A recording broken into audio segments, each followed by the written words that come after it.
Thank you so much. Oh, thank you. How many of you were in the early session today? Okay, good. Not a prerequisite by any means. There's a small little area that will be a little bit redundant, but this is different. Earlier today, we talked about how you can leverage AI to be able to enhance your daily work. And now we're going to talk about in the classroom, like actually using this as a learning tool, both for educators and for the students and the learners themselves.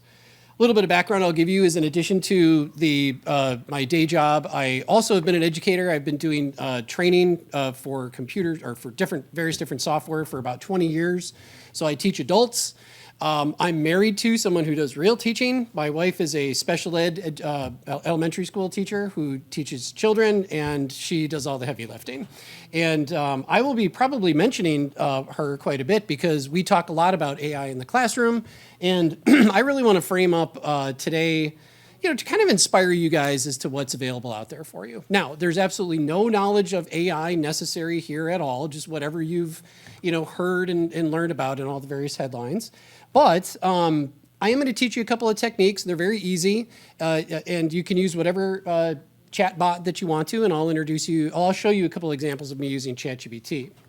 But before we get into any of that stuff, I kind of want to, frame up why we're talking about AI and why I think it's actually important for education. So first of all, I know I actually got to be part of the President's Retreat earlier this summer with the leadership. And I can tell you that what I learned there, I was actually honored to be able to come and talk about AI and how that can affect learning and administration of colleges. But what I really learned is that the leadership really feels profoundly about using these tools to be able to empower all of you. This is not a replacement discussion. This is about empowering.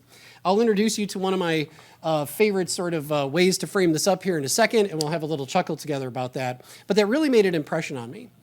And I also know that your mission is to educate students for success. And in your world, of course, that means preparing the next generation of frontline caregivers. Extremely important, a profound responsibility as far as I'm concerned. And one that requires more than just transferring your knowledge to them as educators. It requires the important things like mentorship and empathy and hands-on coaching. Those are all things that AI will not replace. So in education, we actually have a framework for this type of teaching. I'm going to talk about just education in general so I can actually frame up why I think AI actually fits perfectly. How many of you are familiar with this concept from your background education, the sage on the stage and the guide on the side concept? Excellent.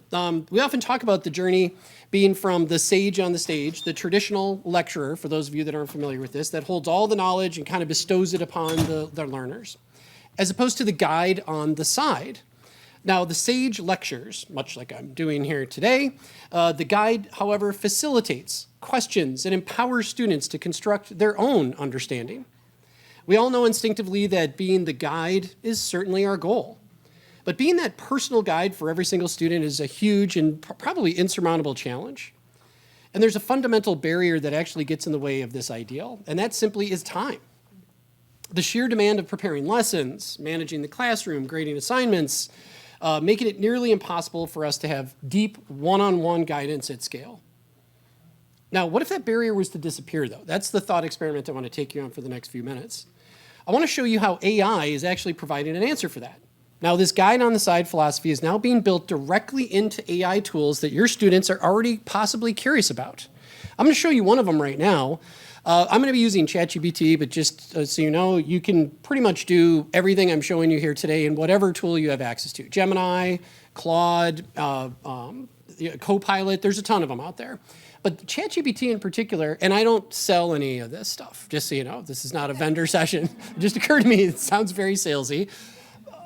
As a matter of fact, and I don't know what the qualifications are because I just heard about this a couple of days ago, but ChatGPT just came out with free ChatGPT for educators.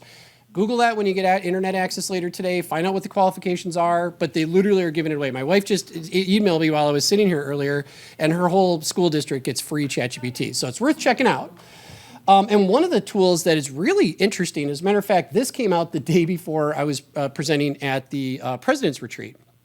This concept here, well, let's kind of frame up why this would be important. So let's say, for example, one of your medical assistant students is studying for an anatomy quiz. Don't laugh at me either when I come up with some of these ideas. I did my best to sound like I know what I'm talking about with nursing stuff. But they could go to a tool like ChatGPT, and this might be some of the experience that you have right now, and ask it for a lecture or ask it to write them a paper. But watch what happens when they actually engage with it to also help them learn. This particular feature used to be called study mode, and now it's called study and learn. This is something right inside ChatGPT, and I'm going to show you how this works. But the premise behind this is that they have programming in the background that allows students to engage with this study mode, and then they get guiding questions that calibrate the responses to their objectives and even their skill level to really build a really engaging, deep learning understanding. It's actually based, and the company that makes this, OpenAI, is very proud of this. It's based on Socratic questioning. And it should be. Chatbots shouldn't be answer machines. They should be educators. And this, I think, is a really interesting way to do this. So let's take a look at how this might work. So again, this is where I don't really know stuff about learning and anatomy. But let's say the student types in the prompt, quiz me on the 4 chambers of the human heart. Now, in this particular case, you'll notice that I'm saying, don't give me the answers, but you don't have to. That's what this, oh, I'm sorry. First of all, I hit a little plus sign on the bottom, and I picked from that menu, study and learn, just so you know how to get to this in case you guys already have access.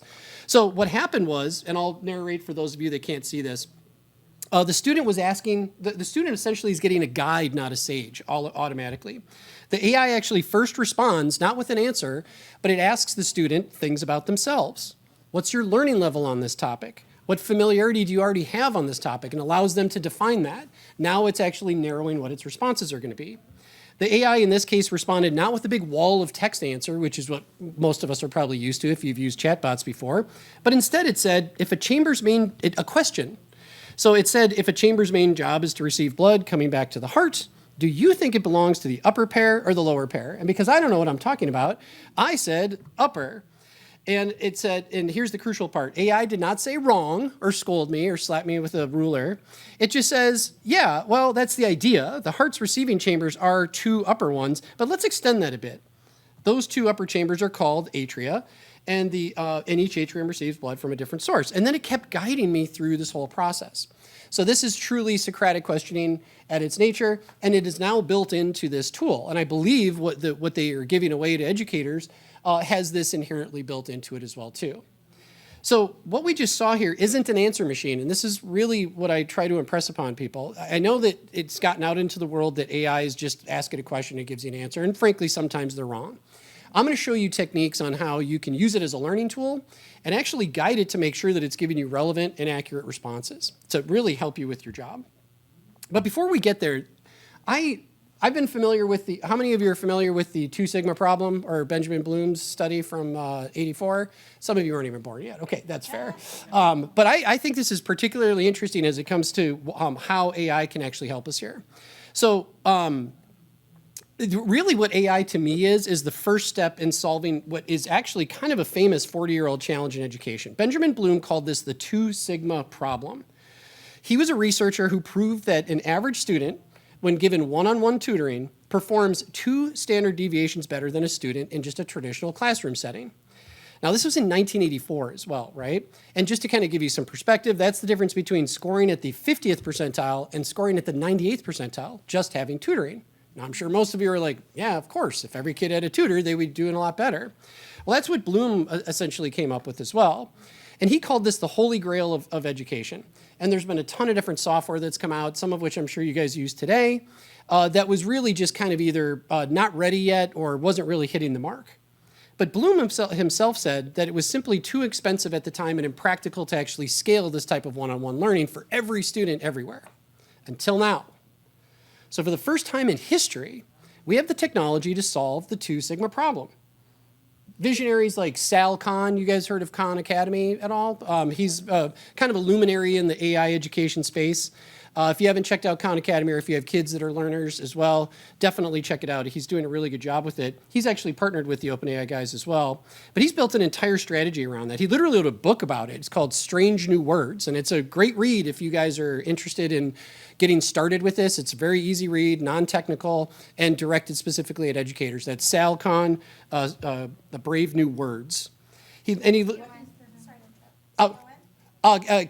Sal, S-A-L, and then K-H-A-N. Oh, of course. and Brave New Words. And in the book, he basically argued that AI allows us to finally provide a personal tutor for every student and a teaching assistant for every teacher. Now, additionally, just 2 weeks ago, I mean, one of the things about being in the AI industry is you're not allowed to take a nap at all because like every 5 minutes, some new like earth-shattering thing comes out.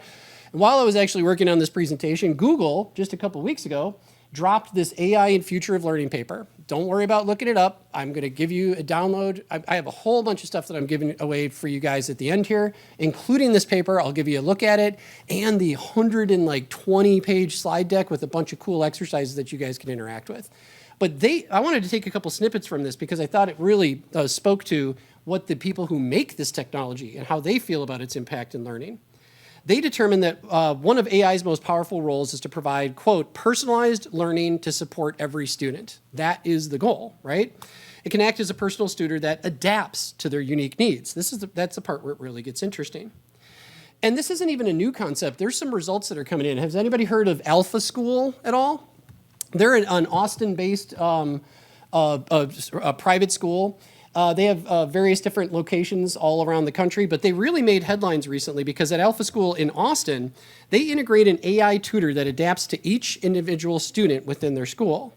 And this propelled their classroom performance to the top 2% nationwide, just undeniable scoring and performance. But this, however, brings me to the most important person in the classroom. It's actually instructors and you guys. It's about giving you, the instructor, your time back. Trust me, I'm married to a teacher. I can't tell you how many Sunday nights I'm like, come on, let's come watch this movie. And she's in there lesson planning and swearing at her computer or whatever because she's not getting things as often as she wants. Well, that doesn't happen anymore because she's actually leveraging AI to give her what I like to call a super suit. I like to talk about AI as a Iron Man suit. I talked about this morning as well, too. And I know it's a little silly and whimsical, but I think it actually is the perfect metaphor for how you should really approach AI. It's not about building robots to replace you. It's about building Iron Man suits to give you superpowers. It represents a fundamental shift in technology. It's going from tools to making teammates. So while the student gets a personal tutor, like I've been talking about, you get a tireless teaching assistant. But as the Google report that I mentioned had pointed out, it's not, and they were very important for them to make this point. AI is not about replacing instructors. It's about empowering them. Specifically, they said, AI can free teachers from administrative burdens, allowing them to focus on what they do best, mentoring and facilitating deeper learning. And that's why everybody signed up for this job in the first place. So it's one that can handle prep work, the brainstorming, the routine feedback, so you can focus on what you do best, inspiring, mentoring, and teaching those critical hands-on skills that AI just isn't going to be able to do. So it's not to replace you. It won't replace nurses, our medical assistants, our instructors. And I'm here to tell you, your leadership at SEC believes this strongly. That's why I'm here today, to tell you this message in this specific tone, because they believe this emphatically. So instead, the approach that will be taken is to give you your own Iron Man suits. All right, maybe not literally, but along those same lines. So for the rest of our time together, what I'm going to focus on is using AI as a teaching assistant that can help you now for classroom activities and maybe even learners. Okay, so what does this actually look like in practice? Well, first of all, really the techniques that I'm going to show you are about how to input information into these chatbots and get the right things back. And there really is a science to this. And for those of you that were here this morning, you might recognize the next couple of slides. But for the rest of you, this concept that I'm talking about, we're going to actually look at a couple of different areas. We're going to look at using AI for lesson planning, creating realistic scenarios for practice, and giving meaningful feedback. And these aren't futuristic ideas. These are things you can literally do later today. So really what my goal here is, by the way, is to spark curiosity. And really, it's important to me for you guys to understand this technology isn't something to fear. It's actually something to use. And I mean that as someone who uses it every day, who is, concerned about my own, profession, also as an educator, and also as a learner. I promise you it has made a profound impact on my life in all those areas. So each of these examples, I'm going to leverage an AI tool, ChatGPT. You could use Gemini, Perplexity, Copilot. Really, all of them are kind of the same sort of thing, unless they're tuned to specific domains. But I'm going to show you how you can use ChatGPT for all these. And then later, I'm going to show you Gemini. Yes? I have a quick question. Yeah, go ahead. So I think one of the fear factors about AI is that it kind of stems from the unknown, the fear of unknown.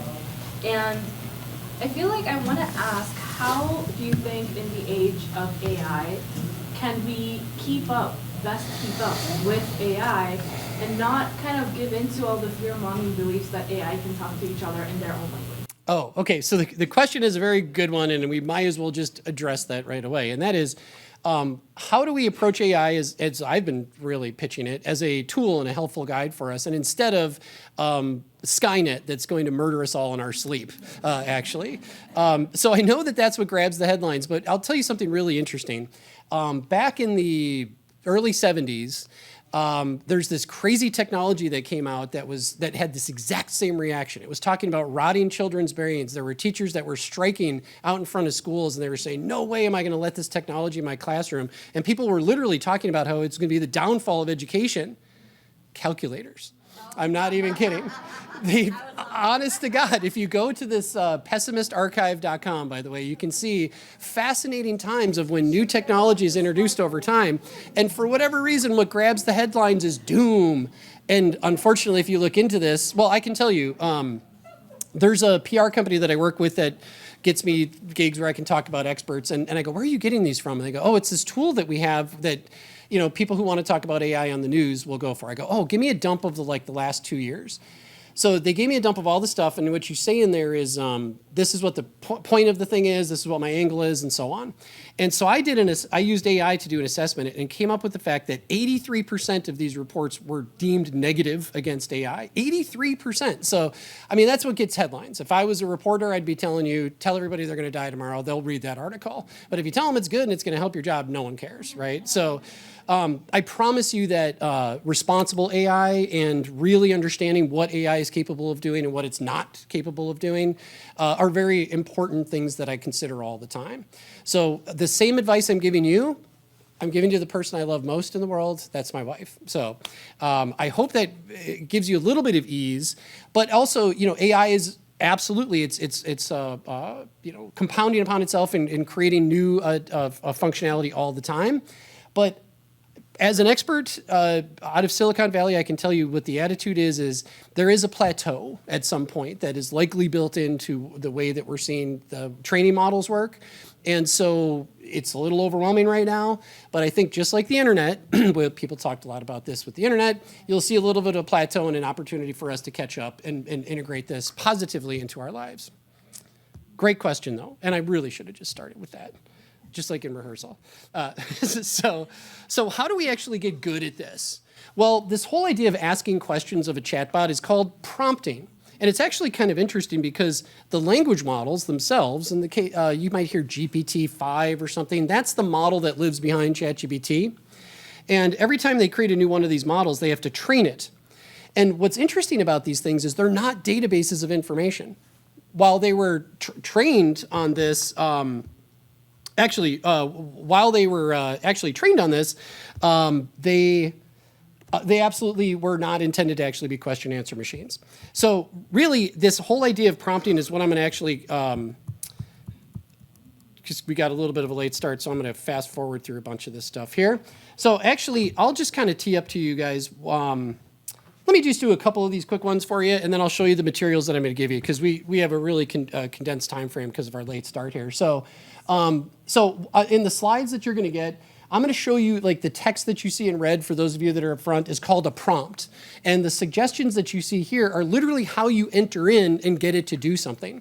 So notice that you're not, like, giving it a sentence or asking it a question. You're actually saying, here's my role as an expert nursing educator. This is who my audience is. This is the task I want you to do, and here's some steps to follow. And it looks kind of like this when you get an output. Actually, I'm going to fast forward to... So when we prompt, is it like cookies or something?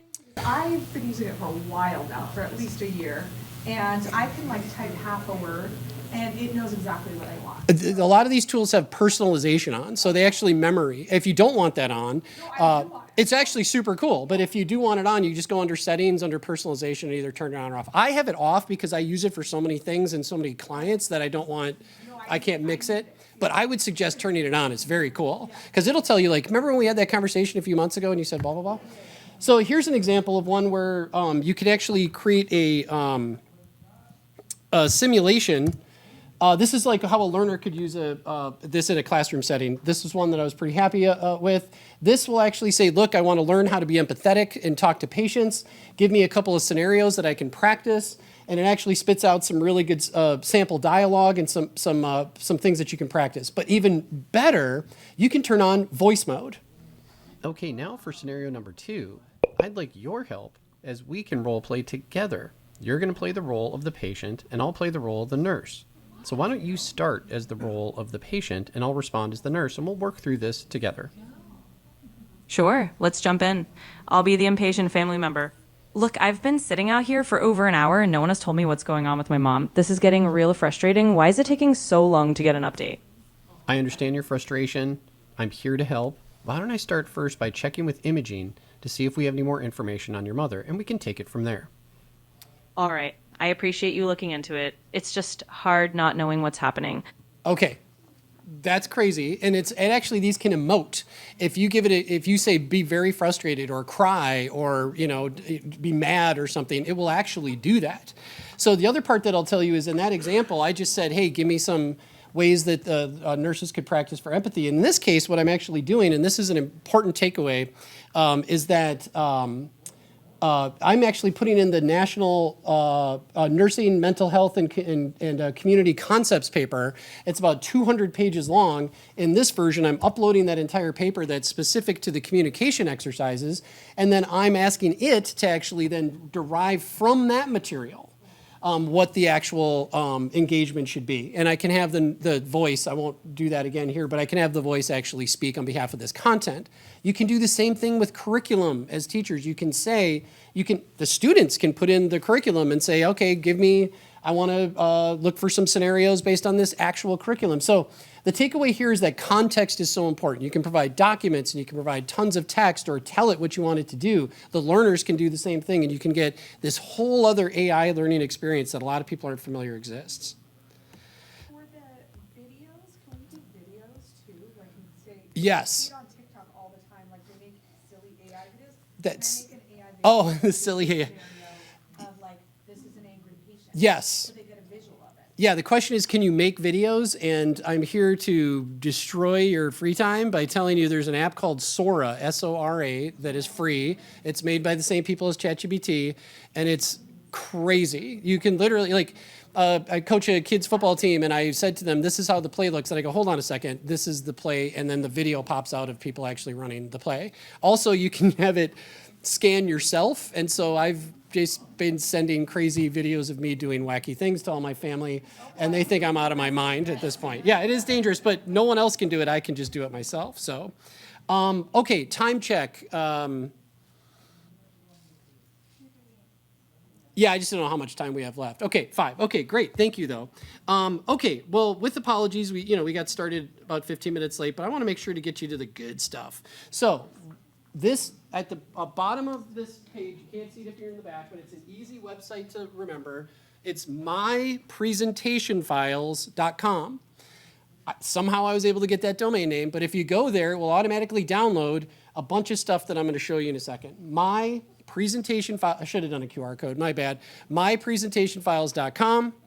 And in there, I've put together an AI terminology guide for you for new learners, some basic prompting exercises, the entire slide deck that I used for this session and the last one, and then also a bunch of prompting exercises that you can do, like 20 pages of prompting exercises specific to nursing situations that you guys can practice at home with ChatGPT.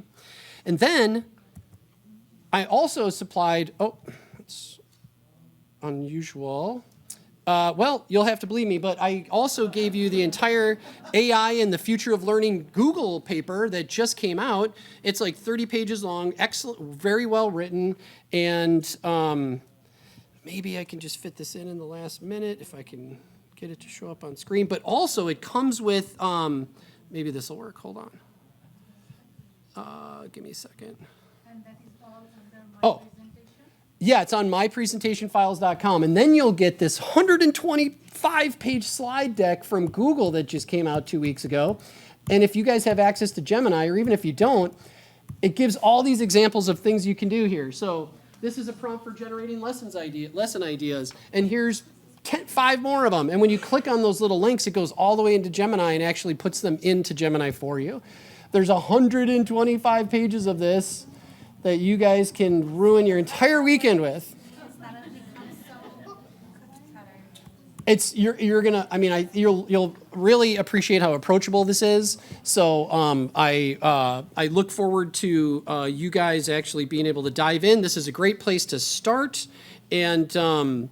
and my apologies about us having a little bit of shorter time here, but really I wanted to get to the takeaways, get you guys inspired that this is here to empower you. I hope that you find AI can be all of your Iron Man suits in the classroom. So pleasure to meet all of you, and I'll see you guys in the hallways.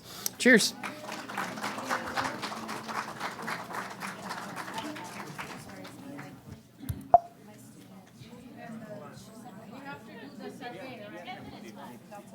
What's that? Let's do it. Oh, okay. Well, good news. There's a raffle. No, I'm just kidding. Apparently, we can take a couple of questions if anybody has a question or so. Yeah. How, can you create a form? Yeah, so the question is, can you create a form? And one of the interesting things with definitely ChatGPT, Claude, and Gemini, you can specifically tell it that you want to create an output in a document form that you can download, and it'll do a little download link and pop up like a Word document that you can output. It's crazy. Gemini actually does a lot more because it has access to the Google suite of products. But ChatGPT allows you to create anything you want in a Word document, for example. And even spreadsheets as well, too. It's crazy, yeah. Yeah, on the way back. Oh, sorry. Oh, sorry, you're next. I'm an essay writing teacher. Uh-oh. I've noticed it over the last year or so. What started as 1 or 2 AI papers, or at least detections, now turning into 13, 14, 15, and now they're building AI into all of the writing programs. Do you have any recommendations on AI detection? We talk about this, well, so the question, well, you heard essay writing, and that is definitely a tough one. The most interesting conversation that I've seen on that topic is how this is forcing the hand of changing, like, for example, essay writing, unfortunately, might need to be more in person as classroom exercise than take-home type activities, right? So that's really the bad news, is that learning is changing and the way we're doing these things change a bit. But I would actually say that essay writing and writing, think a bit about it this way. This new technology that's changing the world more profoundly, like there are luminaries that say this is the biggest thing since fire and like electricity and stuff like that, but it's all language.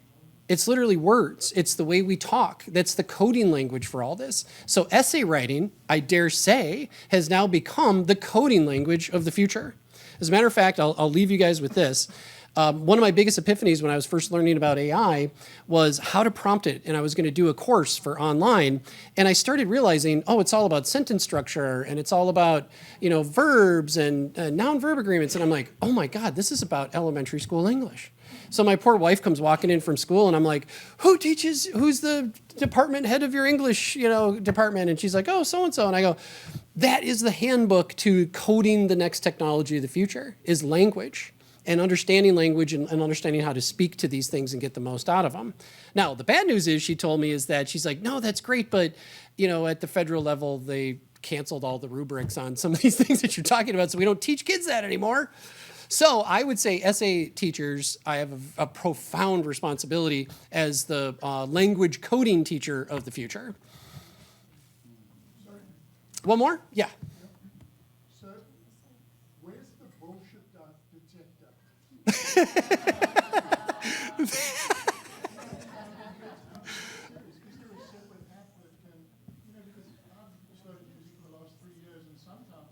Yes, and all kidding aside, there is a term, and some of you may have a different relationship with this term, but it's called hallucinating, and so that's truly what they say.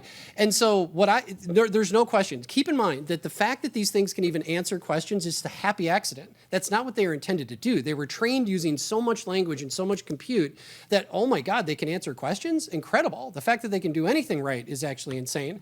They have all the ability to talk like humans and communicate with this is really what the intended goal was. So the session that I did this morning and a lot of these learning materials are all about being able to fine-tune your prompting and telling it what to do. One of the leading reasons that it gives you bullshit, oh, wow, I got to say that on a microphone in a classroom, is because, and this is a serious way to look at this, is that it knows so much and so many things, and its birth of intelligence is so wide. Our responsibility is to narrow that as much as possible, because the more it has to guess and the more blanks it has to fill in on its own, that's where the BS comes in. So I would say strongly, learn about telling it who you are, who your audience is, what your goals are, give it context and other materials, and you'll see that BS slip away. Oh my God, I did it. I said BS like 3 times. This is so great. And finally, one last question. Yeah. Piggyback off of the validity of the feedback. If I'm building dashboards in Power BI, is there any way that I can utilize Copilot Yeah. to validate the data or to find formularies that are inaccurate so I can just work? Yes, the question is, does Power BI have, that's actually one of the primary tools that Power BI, Copilot brings to Power BI. Very cool. I love your use case. I love using it as validation.